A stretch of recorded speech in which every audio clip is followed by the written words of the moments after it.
Greetings, cultivators worldwide. Jordan River here, back with more Growcast, your best friend in the garden. Today, we've got Matthew Gates, IPM Pest Specialist. Very excited to do this episode with Matthew. We've got a Pestapalooza coming in July.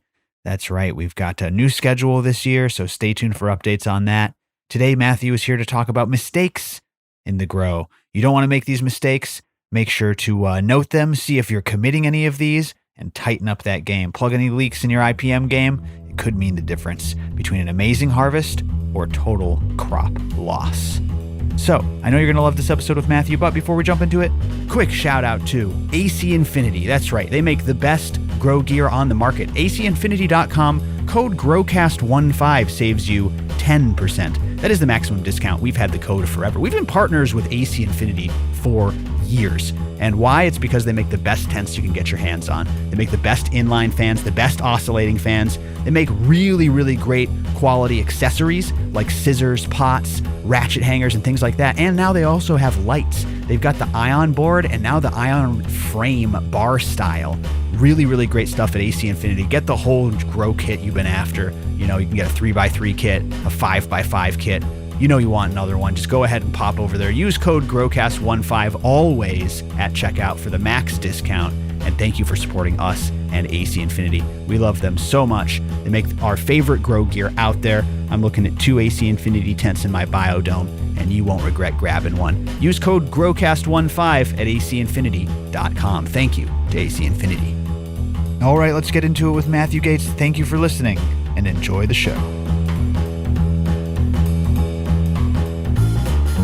Hello, podcast listeners. You are now listening to Growcast. I'm your host, Jordan River, and I want to thank you for tuning in again today. Before we get started, as always, I urge you to share this show. Turn a grower onto Growcast Podcast. It's the best way you can help us out. Or turn someone on to growing. Helps us on our mission of overgrow. Make sure you're subscribed, and of course, go to growcastpodcast.com to see all the stuff. Membership, seeds, classes, it's all there, everybody. Thank you for your support, especially you Growcast members. Today, we have return friend of the show, guest of the show, IPM expert. Matthew Gates is back to talk about IPM mistakes today. What's up, Matthew? How are you doing, man? I'm doing really good. Yeah, I like to hear it, brother. You staying dry in San Diego as it floods down there in SoCal? There have been some severe flooding, but right now, as we speak, I'm looking at a very typical blue sky San Diego. Haha. February is when it gets the most rainy in my experience living here most of my life. What happens to the pests when all that rain comes down, man? Here in Molokai, like stuff happens when the heavy rain comes. You know, all the frogs come out and stuff like that. Do you see, as a bug guy, any big changes when the monsoon comes in? Yeah, well, fortunately, it doesn't get quite monsoon-like, but right now, the major problem is that with the pests, there's a balance and a counterbalance effect. On the one hand, the humidity, first of all, the rain can be very disruptive. So in some ways, that can be beneficial to you. There are insects that will be like kind of disturbed by this, but some, like ants, for example, which, you know, not a huge like agricultural pest, but they can be ancillary. They will start to create the spawning reproductives around this time too, because it's easier to burrow in the ground. Oh, that makes sense. Yeah, you see them all come up after the rain and then burrow. Yeah, that makes sense. Yeah. So, but I would say that, like, on the whole, like, there are some things like powdery mildews actually don't do well in the rain. A lot of the spores will die because they'll be oversaturated with water. But if the colonies survive, then the humidity that you get after the rain, when the sun comes back, right, that is beneficial for the spores because it helps them. There's a reaction for their release, and as things do dry down, you do have like a nicer environment, though they don't need moisture like a lot of fungal spores do. So that was something I was talking with a client about recently with regards to like predicting powdery mildew in their grow. Yeah, they'll wait for that bloom after the rain if they're still viable. That makes sense, man. Well, we hope that you're doing well down there. Today we are discussing very cool topic. We're going to go over mistakes when it comes to pest management. I love talking about this sort of thing, man. Mistakes you make in your grow, mistakes you make in your IPM schedule. We're going to go through 5 of them. I know you guys are going to learn something and take away some really good information from this episode. Before we jump into all these mistakes, though, Matthew, anything you need to update us on? What have you been up to? New videos? Working on that book? Just give us a little update of all things in Matthew Gates' world. Yeah, so one thing that I'm working on is a video that and also kind of like, it does tie in with the book as well, because a lot of the logic and theory of the book, which is about combating this sort of concept I use called the ever swarm, which is this basically array of adaptive effects, pests and pathogens and things like this. You got to understand that basically you're always going to be dealing with this chaotic, mutating, adapting thing. So you can't always rely on one thing, essentially, for a treatment. You got to be preventative and reactive, and you don't want to rely too much on any one selection pressure, because we see some very extreme things that have happened even without human selection. But and anyways, not to get too much into it, but the video is about how the pests that we've seen now in cannabis, the surveys, and there's enough information now that we can make some predictions about what we see in 2024 and onward, based on like geographic location and the weather and things like this. So I actually am going to be deep diving into those various pests that have been most seen in the various geographic regions, mostly in the USA, but I might talk about some other places like South Africa and parts of China, for example, and Western Europe. Wow, very cool, man. Well, that plays into some of what we're going to talk about today.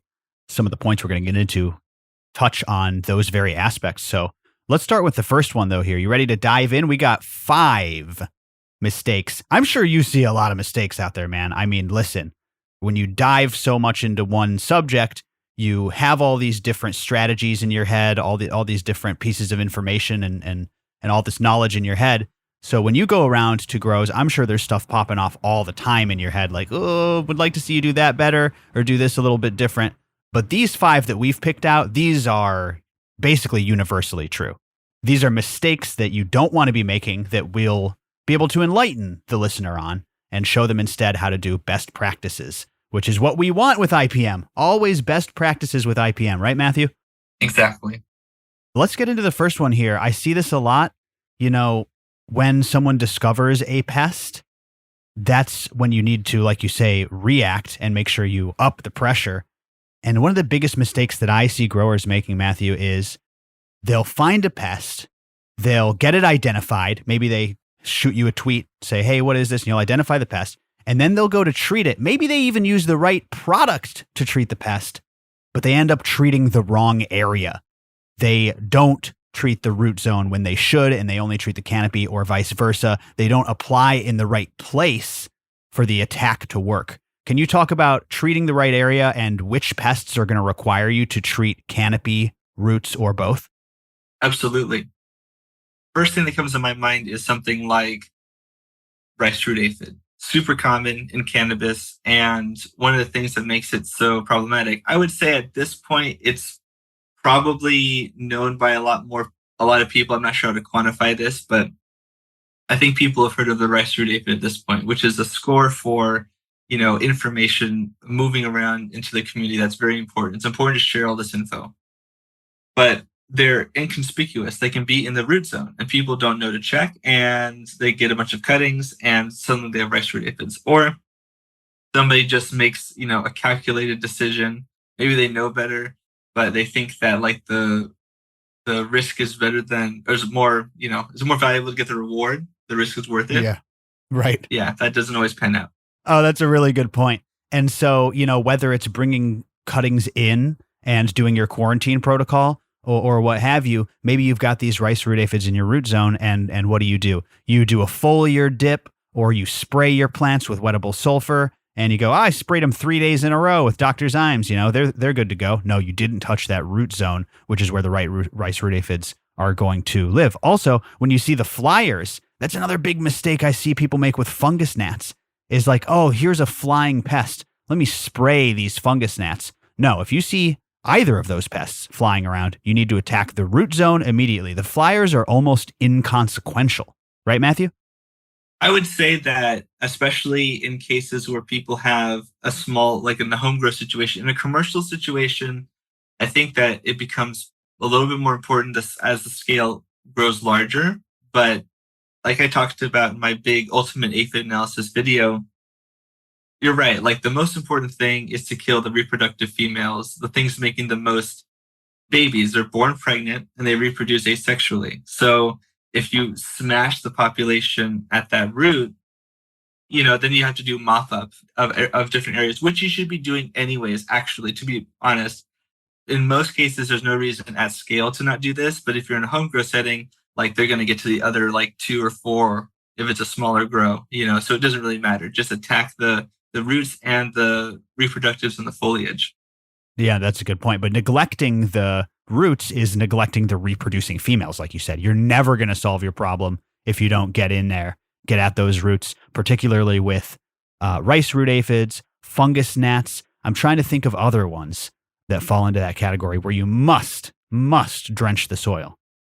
Well, one thing that's really helpful for like thrips, for example, it's known that like in other crops and also in cannabis, like Western flower thrips and some other thrips species that have been found, they have a sort of like intermediate stage. It's not like a chrysalis, but sometimes people use that verbiage, but it basically kind of becomes inactive, like a pupa almost.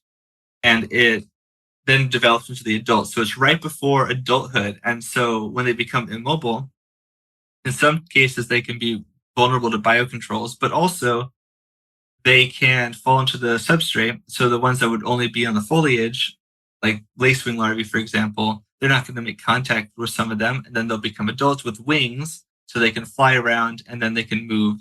And that's why one of the reasons why thrips are so pernicious, because also they're so tiny that if you have a small, opening or something, some sort of vulnerability, it's easy for them to get in. And this happens at scale frequently.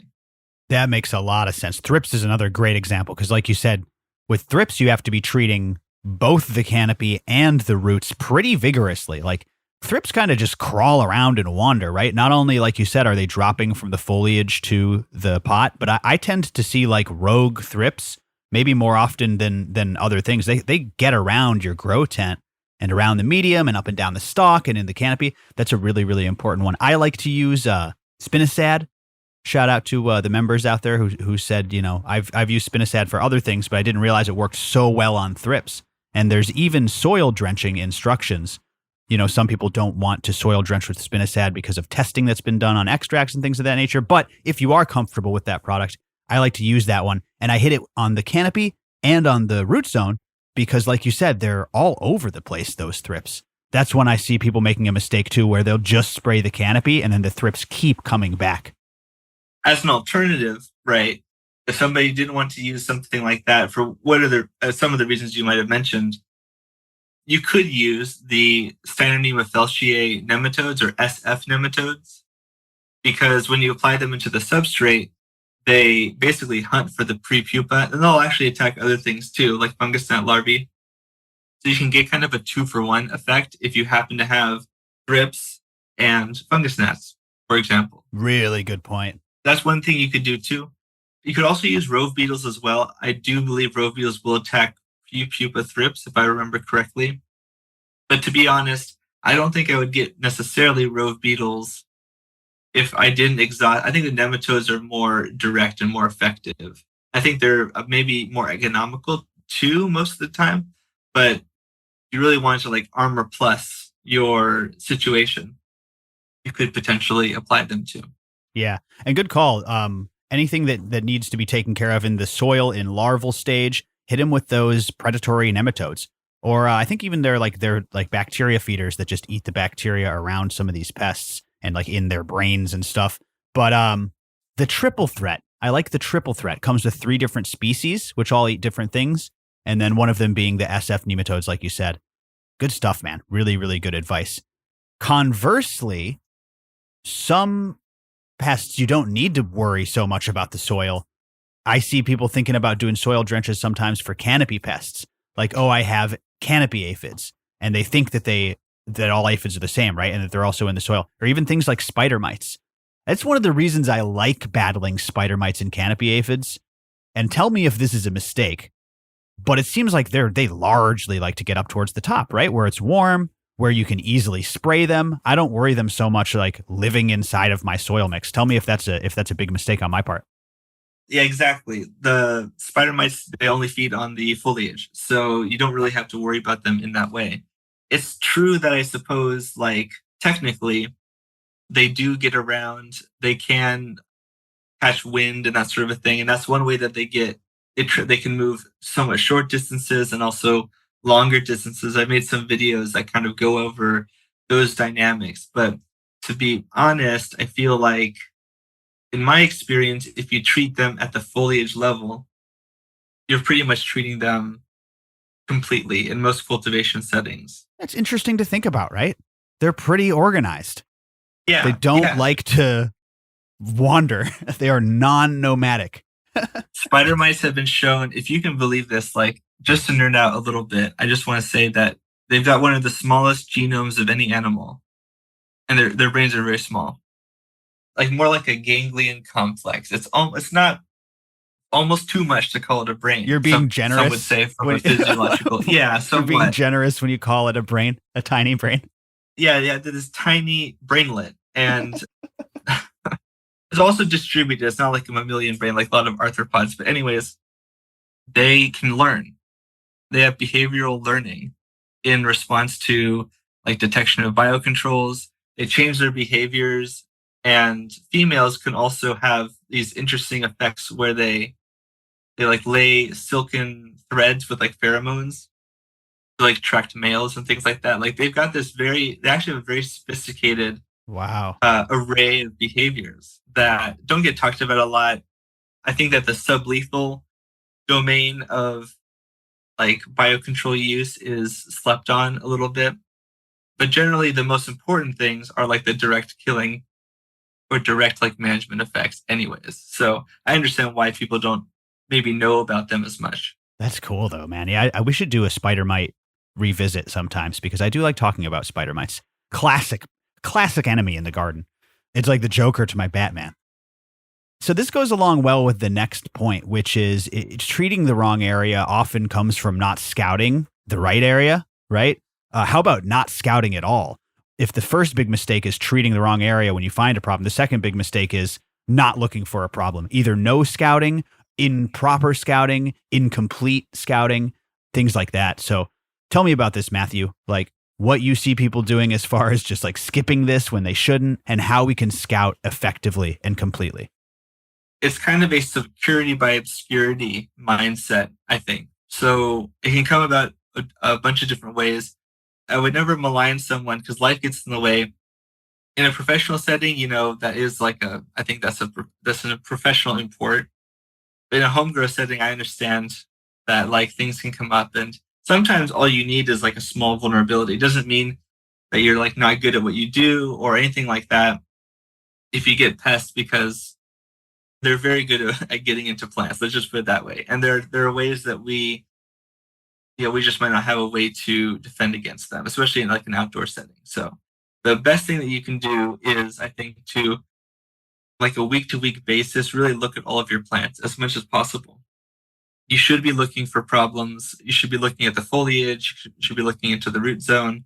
You should be checking, because if you get some of these pests like at a very early level, it's actually quite easy to get rid of them. Yes. Or potentially you have so many more options because you have this depth of time now. But if you wait, or if you don't detect something, it can become a problem almost like it'll be very low intensity for a little while, and then everything will ramp up at once. There's a lot of pests like this, especially pathogens, which, sometimes you don't know that they're going to be there. You might get a new soil or a new substrate, or something goes wrong with your water system, and suddenly a dynamic is rapidly different. And you have to do damage control at that point. Yeah, you'll see just that little bit of necrosis on the tip of a leaf, and you'll be like, is that nutrient burn? Is that, you know what I mean? And then you come back the next day and it's just like black necrosis dominating the veins of every leaf. as a pathogen destroys your plant and gets worse by the hour. That is a really good point. There's a couple things you said there that I want to drill down on. Looking at your plants, but not just staring at them from your human height point of view. Turning those leaves over, right? Inspecting the undersides of leaves, getting the magnifying glasses or some sort of at least a loop so you can get in there close. Every time you scout, you should be doing that to random places. The other thing you said is get down in the root zone. That is the number one mistake that I see people making when they're scouting. It's something you and I talked about at length at Pestapalooza, but how many of you guys are getting down there, pulling out a little root from the top, making sure it's healthy white, making sure it doesn't smell bad, making sure there's no aphids sitting on there, suckling off of it. Scout the roots, right, Matthew? That's got to be one of the biggest takeaways for today's episode. Scout those roots at least once a week, like you said. Yeah, absolutely. So one of the things that I think, like at a large scale, especially, you get to a point where, and I guess I'll define my terms, that large scale would be like maybe over 100 plants, something where it's kind of hard to manage maybe by one person. But rice ravens are they're able to get to plants so quickly and easily that if you're not like, at least if you can't get to every single plant, you should at least like be regularly scouting like randomly, like every other pot, or looking for the damage. Like but a TSA checkpoint. Every fourth pot, you're gonna randomly select. You have to do it. Yeah, because I understand that sometimes the cultivation team is lean, and if you're a home grower, it's probably just you. So that can become, after a certain point. And then it's like you're trying to manage it. Hey, I understand that you're all about the overgrow, but overgrow within reason. Oh my God, that's the stinger. Overgrow within reason. Okay. Yeah. That's a really good point, man. And you're right. Yeah. It's just me and my cat here. That's my team. So we've got a very short roster and only one of us has opposable thumbs. So, But you do get like a +5 to like mouse, the anti, Yeah. You times 2 damage to mice and other vermin, right? And other vermin-like enemies. That's hilarious, dude. But that is a problem I see, man. People not getting in there and checking those roots. Give them a good smell. Like I said, use all of your senses here, right? Other than taste, I guess. You're not really, but you want to feel those roots. Make sure they're not slimy, and see them and make sure they're not all brown and dark. You want to smell and make sure that it doesn't smell funky. And you want to listen. You want to listen closely for the buzzing of rice root aphids, because hopefully you don't hear that. Growcast membership. If you love this show, you will absolutely love Growcast membership. Find it at growcastpodcast.com. Just click on membership. It'll bring you right there. And there are so many perks to joining membership. Today, I'm going to talk about one of them, the members only discounts. Now, these discounts are secret discount codes that only are available to members of the Growcast community. And they're going to save you your entire membership fee back and then some. Not only do you save $20 per pack on Growcast seed code genetics, but you also get 20% off HLG lighting. That's right, 20% off of their website with the secret code. You get 35% off sdmicrobeworks.com. Okay, now we have regular codes for those. Code GROWCAST works at both those sites, but that's only going to get you the smaller discount. Join Growcast membership and you'll get the deeper discounts on these products, plus more, like Rimrock Analytical Sex Testing, Rain Science Grow Bags, Bokashi Earthworks, OK Calyx Microbes. You can find these member discounts only in our Patreon, and it's just one of the many, many benefits of the Growcast membership program. You also get hundreds of hours of bonus content, resources, members-only videos, and the best part, everyone always tells me, access to the amazing Growcast community where we uplift each other as gardeners. We don't tear each other down. We help each other succeed in our gardens. And best of all, you can find people in your local chapter and go to meetups. And it's so much fun. I can't wait to see you in there. It's growcastpodcast.com/membership. That'll bring you right there. And I'll see you on the inside. Take advantage of those member discounts, everybody. We're adding more all the time. growcastpodcast.com/membership. Huge shout out and special thank you to all you amazing members. See you there, everybody. So let's see here. Moving on to the third major problem that I see. This is one you brought up that is so true, man. So let's say we're even on point with the scouting, along with the idea of not treating the right area. I see a lot of people treating one time. Like sometimes waiting until they see a problem. So no IPM prevention. And then when they see a bug, they do one application and they think it's going to do the job. Is that ever the case, Matthew? I mean, I'm sure sometimes you can knock stuff out with one application, but like that's not something you recommend, right? You got to follow up strong when you see a problem. Exactly. It's why you would just constantly be crop scouting, essentially, because you should always be looking for the problem, potentially, because it's not necessarily a matter of, again, it's not against anyone. It's not, it doesn't, I'm not talking down anyone's skill level. I have seen some arguments towards this, but, people get pests, even people who are very competent and capable. It doesn't make anyone a bad grower, but it does happen sometimes. So you just got to be aware that it could happen, that you get some sort of pest that you weren't intending for it to be there. And then when you apply something as a treatment, if you get it early enough, you apply, and then you come back and see, hey, did it work? And then keep looking, because if you find that, you had this respiratory aphid problem or you had a powdery mildew problem, you think you got everything with the biocontrol, with some microbial biopesticide or something, but maybe you didn't see that the spores, which in like Golovinomyces siceracerum, which is found in cannabis and other crops, has been shown that it's basically invisible for the first like 128 hours or something, Wow. if I remember right. So you're not going to see it visually. It could be back already. Exactly. So don't just apply the one hotspot, apply to the rest of the place. If you get spider mites, don't just apply Persimmilus to that plant, like take a good 30% chunk and then equalize it across the rest of your plants or something like this. Make sure the distribution maybe is biased towards the hotspot, but don't forget or neglect other areas. Yeah. And like you said, following up, generally, I would like to hear from you, audience. Our email is contact@growcastpodcast.com.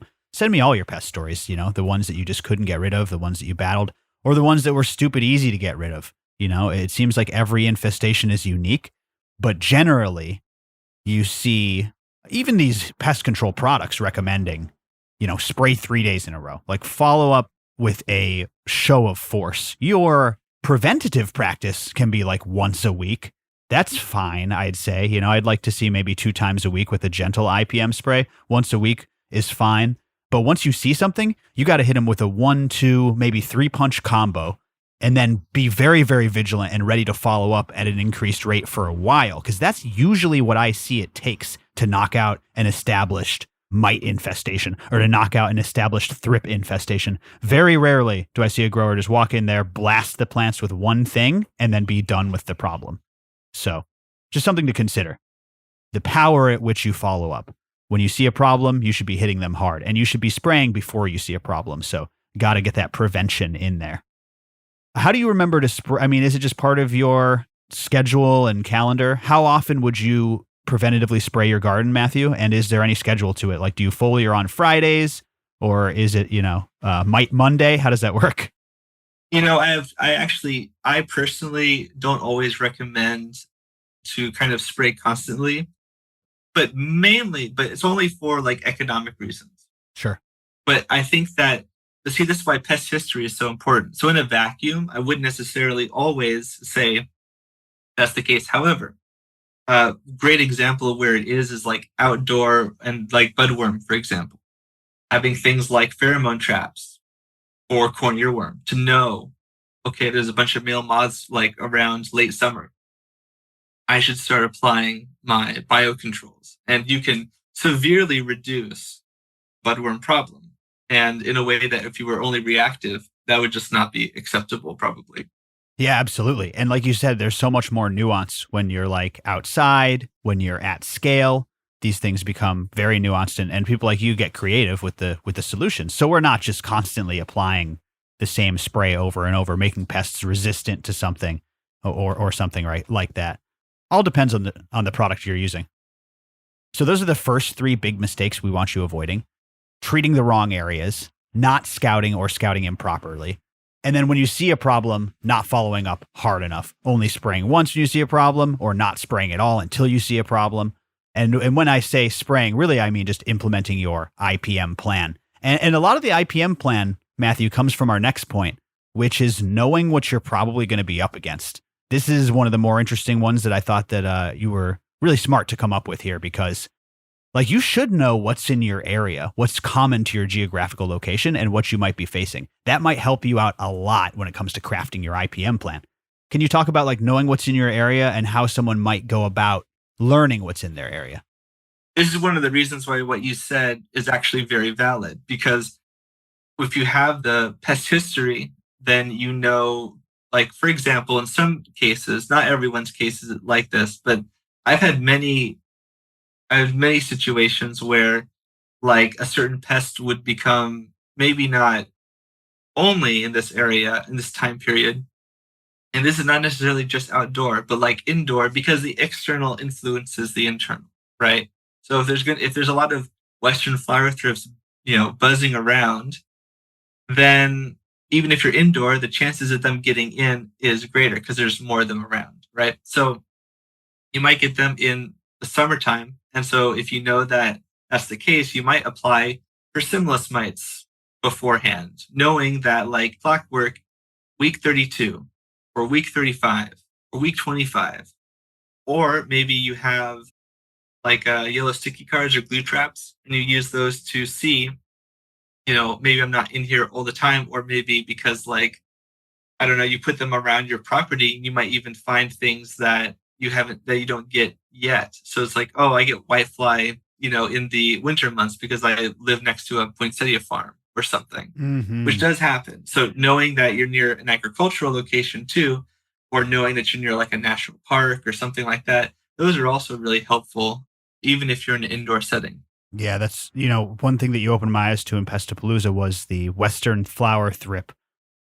Basically, the map that they cover. If you made like a US map with all the different borders of these pests' domains, whose empire would be the biggest?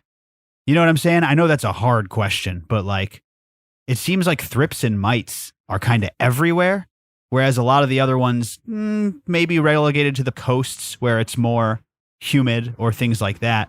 You know what I'm saying? Like, it seems like thrips are everywhere across the country. I don't know, though. You tell me. I think you're right, and if you have this like great amount of reference for other agricultural crops where cannabis shares the pests, like Western flower thrips, two-spot spider mite is a big one, corn earworm is a massive one, even rice root aphid was well known in like rice or wheat or things like this, barley, for a long time. And so we do have some information about where they might be active. Like maybe if you live in the corn belt of the United States of America, you might be more liable to get corn earworm. True. Maybe. And we grow it everywhere. We grow a lot of corn, especially in the Midwest. Exactly. But so like Western flower thrips and two-spot spider mites are super ubiquitous. Two-spot spider mite is maybe the most prolific herbivore of all animals, not just arthropods. At like I think some estimates are like 4,000 different species of plants, tons of different families, disparate. They are the herbivore king, perhaps, or maybe I should say queen. They're haplodiploid, and I think the females are most important. But for Western flower thrips, there are some populations. People don't know this, but there are some populations that they don't need, that they asexually reproduce like aphids. So only certain strains are like this, though, which is kind of fascinating. And a lot of them are resistant to certain chemicals and pesticides. Nothing you would use in cannabis. Right. But that's still going to have cross resistance with other things, potentially natural products.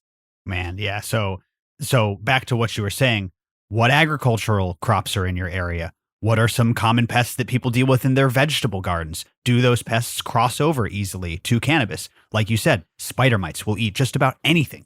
Like that is their superpower. They eat your vegetables to the nth degree. They will eat any vegetable. They'll hop right from one to another. Thrips is another good example of that. Whereas you enlightened me that aphids, for instance, generally are not. I freaked out when I saw canopy aphids on my jalapeno peppers, thinking they would hop over to my cannabis plants. But you say that's generally not the case. It's important to know that stuff. Yeah, it could help you not stress out, or maybe make an application that you don't want to do. Maybe you've heard horror stories from other people online, even from myself. I don't try to be an alarmist, but it can be pretty deleterious. People lose crops and like that's it, it's game over. And that's very sad.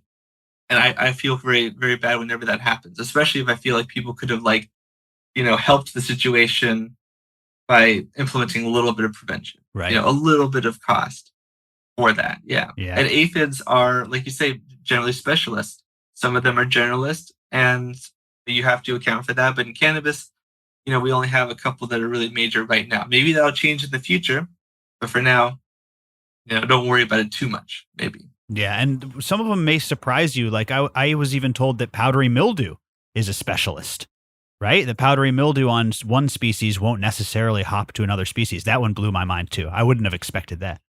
Yeah, it's incredible how a lot of species in the powdery mildew group are pretty specialized. That's why I try to make my videos the way that I do with all these references, so that people know this, and they know that like the dandelion outside isn't necessarily a vector.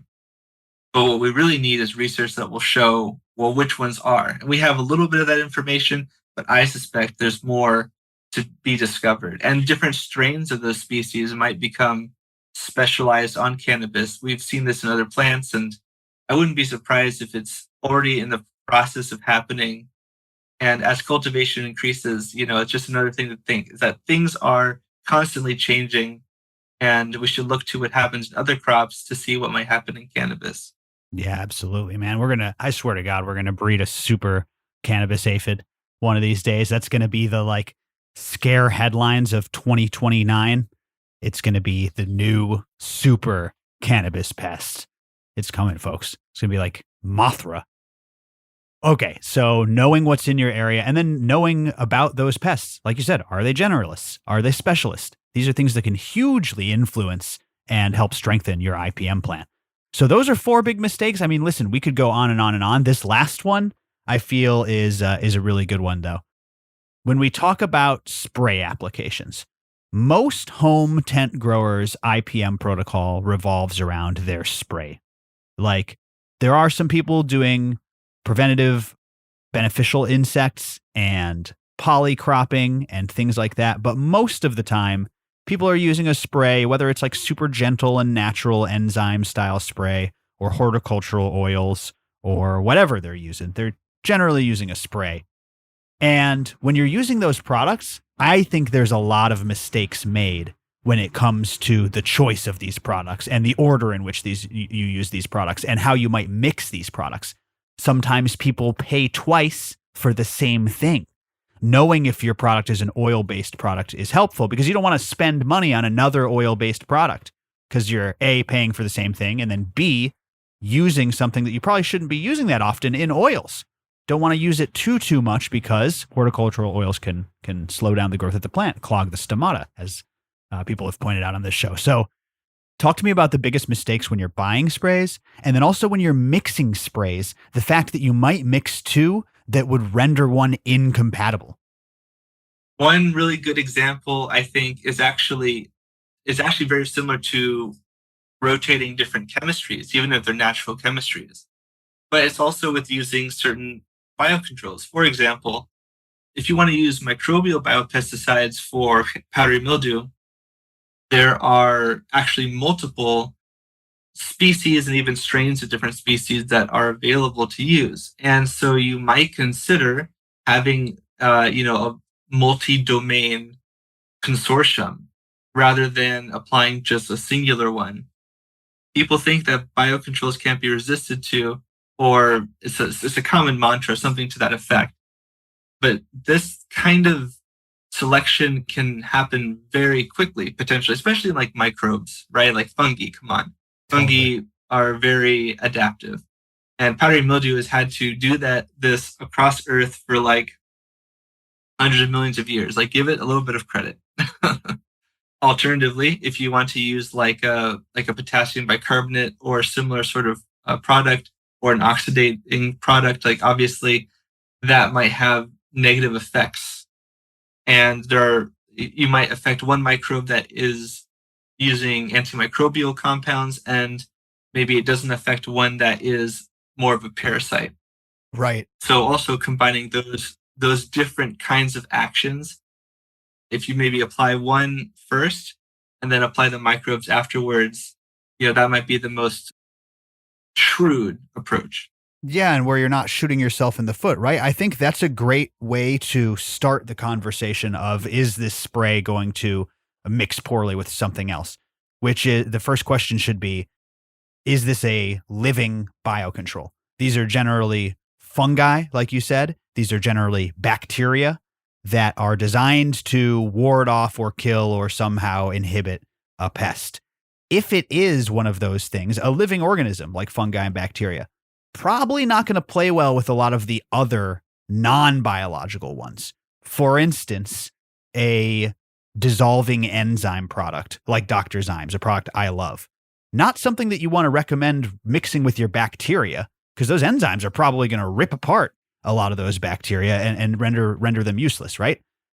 Like you said, on the flip side, if they are two living products, they might play really well together and be way more efficacious than if you did space them apart. So that's the other side of this coin, which is sometimes you do want to mix things. And I would say, like you said, particularly mixing biological controls, because we know that diversity is always good.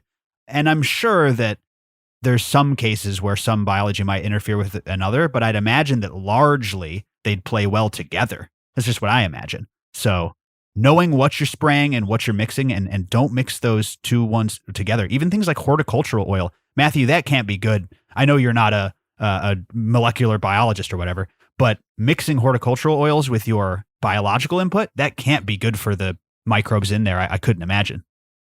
Sometimes I feel like there are examples where this is not the case, but yeah, in a lot of cases, yeah, I would say so. I would say that at least it can be quite disruptive. The other thing is that, like you very well pointed out, some of these oils and other substances too, they can maybe have some sort of disruptive effect on, like you mentioned, the clogged stomata. There's also factors like there's cutin, there's a waxy cuticle on a lot of plants, and in cannabis, this is also the case too. And so you might wear that down or completely remove it, Mm-hmm. which might have helped in the resistance of like the spores of, say, powdery mildew, for example. Wow, interesting. Yeah, so you can actually come to a situation where you're having a detrimental effect, or what you really are doing are inheriting the vulnerability, or at least the cost of the vulnerability, while making a pretty strong, like, offensive push. And so maybe that makes sense for you. In other cases, maybe it's not very helpful, especially if you can't keep it up and the cuticle takes a long time to recover. And maybe it's like the middle of autumn and now you have powdery mildew worse than you normally would. Wow, that is fascinating, man. And you know what? I have seen plants that have that extra little sheen to them. It must be a plant that has a robust cuticle, as you say. But you ever seen those plants? You feed it real well, and it's got this like strong, resilient kind of waxy coating to the fan leaf surface, particularly is what I'm thinking of. Kind of what you're talking about. And you're right. You don't want to wear that down. That's a natural defense that's developed over hundreds of millions of years. Really cool. So let's go over this here. Let's recap for the listener. The top 5 that we could come up with, okay? And there are more, okay? We could do a part 2 to this easily. What we want you taking away as mistakes to avoid in your IPM protocol. Don't treat the wrong areas, right? Know the difference between your root zone and your canopy, how to treat your entire space, and incorporate that into your IPM schedule. Make sure that your IPM schedule includes scouting. No scouting or improper scouting is going to absolutely come back to bite you in the butt. Another problem is only spraying once when you see a problem, and or not spraying at all when you don't have a problem, right? Getting that spray schedule on point, and then when you see a problem, doing a full-blown attack and make sure that you're responding hard enough. Also, knowing what's in your area, knowing the pests that are going to threaten you, whether they're specialists or generalists.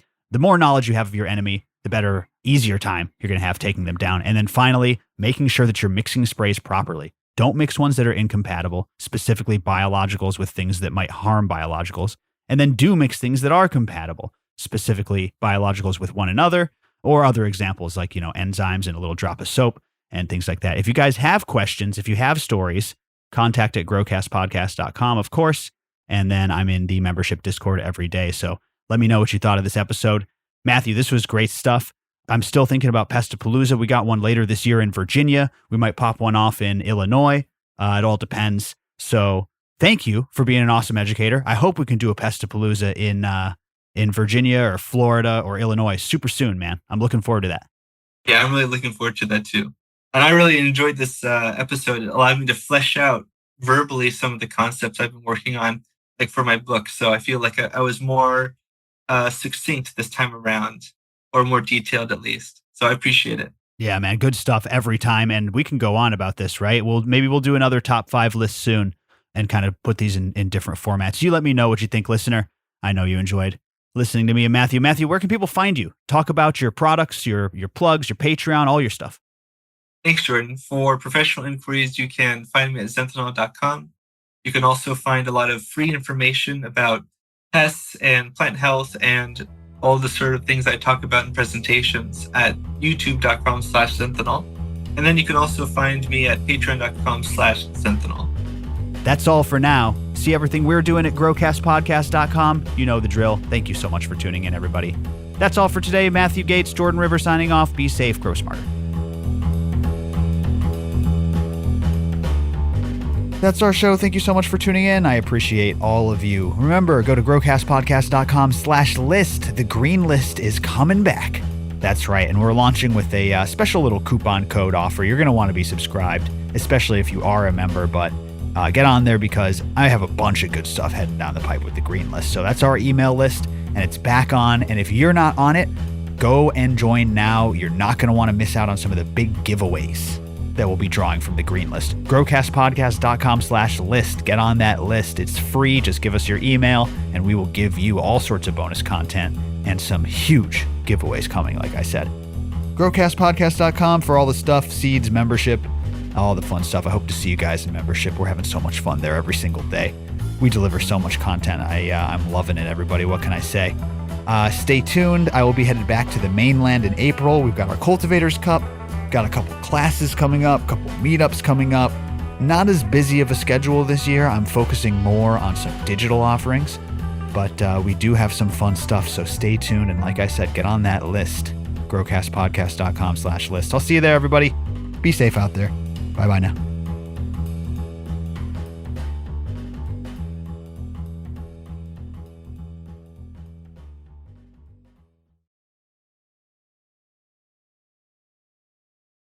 It's more valuable to get the reward. The risk is worth it. Yeah, that doesn't always pan out.